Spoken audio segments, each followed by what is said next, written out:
नाजरीन अस्सलाम वालेकुम। आप हमारा यूट्यूब चैनल देख रहे हैं न्यूज़ हिंद।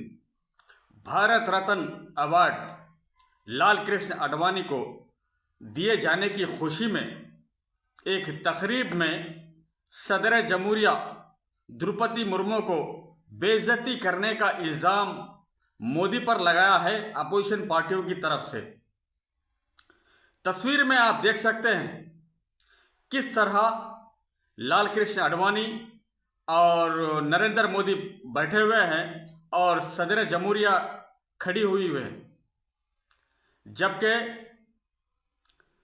मोदी को भी खड़ा होना चाहिए था, लेकिन ऐसा मोदी नहीं किया। लाल कृष्ण आडवाणी के साथ में बैठे हुए हैं और सदर जमहूरिया मोहतरमा ठहरे हुई है। अगर सदर जमहूरिया खड़ी है तो मोदी को भी खड़ा होना चाहिए था, लेकिन ऐसा नहीं है। मोदी आडवाणी के साथ बैठे नजर आ रहे हैं। यही नहीं, पार्लियामेंट के इफ्तिताई तकरीब में पार्लियामेंट का इनाग्रेशन, नई पार्लियामेंट जो बनेगी उसका इनाग्रेशन के लिए इफ्तिताई तकरीब में भी सदर जमहूरिया द्रौपदी मुर्मू को नहीं बुलाया गया। इसके अलावा राम मंदिर की इफ्तिताई तकरीब में भी सदर जमहूरिया द्रौपदी मुर्मू को नहीं बुलाया गया। क्या ये बेइज्जती नहीं तो और क्या है? नाजरीन, कल दिल्ली में हुए इंडिया अलायंस की बड़ी रैली में इस मुद्दे को तेजस्वी यादव ने उठाया है। तेजस्वी यादव, बिहार के नौजवान लीडर तेजस्वी यादव ने इस मुद्दे को उठाया और कहा है कि मोदी आरएसएस पर तनकीद की है। कहा कि मोदी बीजेपी आरएसएस ने सदर जमहूरिया की बेइज्जती की है। और नाजरीन, इंडिया अलायंस की बढ़ती हुई ताकत और मजबूत इत्तेहाद को देखते हुए बीजेपी के होश उड़ गए हैं। लगातार इंडिया इत्तेहाद को तोड़ने की कोशिश की गई, इदारों के जरिए डराने की, खौफ पैदा करने की कोशिश की गई। हेमंत सोरेन को गिरफ्तार किया गया, केजरीवाल को गिरफ्तार किया गया। इसके बावजूद इंडिया इत्तेहाद कमजोर नहीं हुई। मोदी और अमित शाह की लॉबी कामयाब नहीं हुई। उल्टा इंडिया इत्तेहाद ताकतवर बन चुकी है। बीजेपी बौखलाहट का शिकार हो चुकी है। नाजरीन, मोदी जहां भी जाते हैं रैलियों में और जलसों में, इनकी शक्ल पर देखिए आप, डर और खौफ नजर आ रहा है। इलेक्ट्रल बॉन्ड इनके गले का फंदा बन चुका है ऐन इंतखाबात से कबल। नाजरीन, पहले करप्शन के खिलाफ बोलने वाले अब पूरी तरह एक्सपोज हो गए हैं, पूरी तरह एक्सपोज हो चुके हैं। चुनाव चंदा अब आवाम अच्छी तरह जान चुकी है किस तरीके से भारतीय जनता पार्टी ने नया तरीका देश में इजाद किया है इलेक्ट्रल बॉन्ड की शक्ल में लूटने का। मोदी इसके बारे में कुछ कहने को तैयार नहीं है। इंतखाबात की रैलियों में जहां कहीं जाते हैं, जलसे जुलूसों में, मोदी कह रहे हैं कि करप्ट लीडरों को बख्शा नहीं जाएगा, इनकी जगह जेल है, ये जेल में होना चाहिए करप्ट लीडर्स। ऐसा कहना है मोदी का।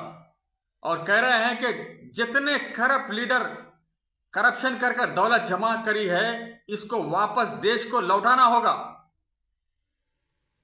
देश को लौटाना होगा ये करप्शन की हुई दौलत को।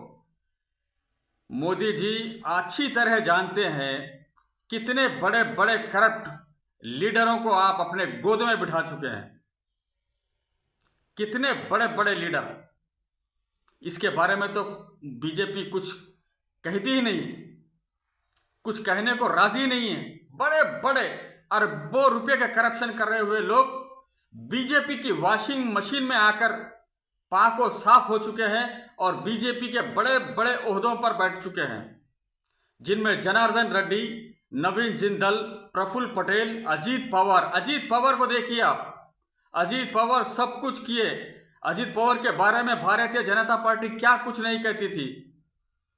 अब वो महाराष्ट्र के डिप्टी चीफ मिनिस्टर है अजीत पवार। और अशोक राव चौहान जो साबिका महाराष्ट्र के वजीर आला रह चुके हैं, इनके बारे में भारतीय जनता पार्टी ने क्या कुछ नहीं कहा। अब वो बीजेपी ज्वाइन कर चुके हैं। हो सकता है इन्हें हो सकता नहीं बल्कि हो गया है, ये राज्यसभा के मेंबर भी बन चुके हैं।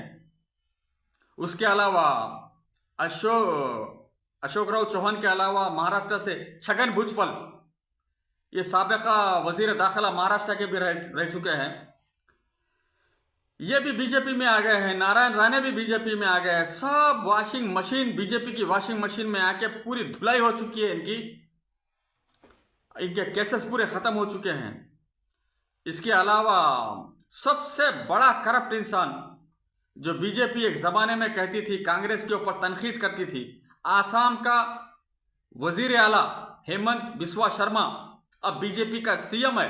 ये बड़ा करप्शन किया था, कांग्रेस को छोड़कर बीजेपी में आते ही ये पाक साफ हो गया और आसाम का वजीर आला बन चुका है।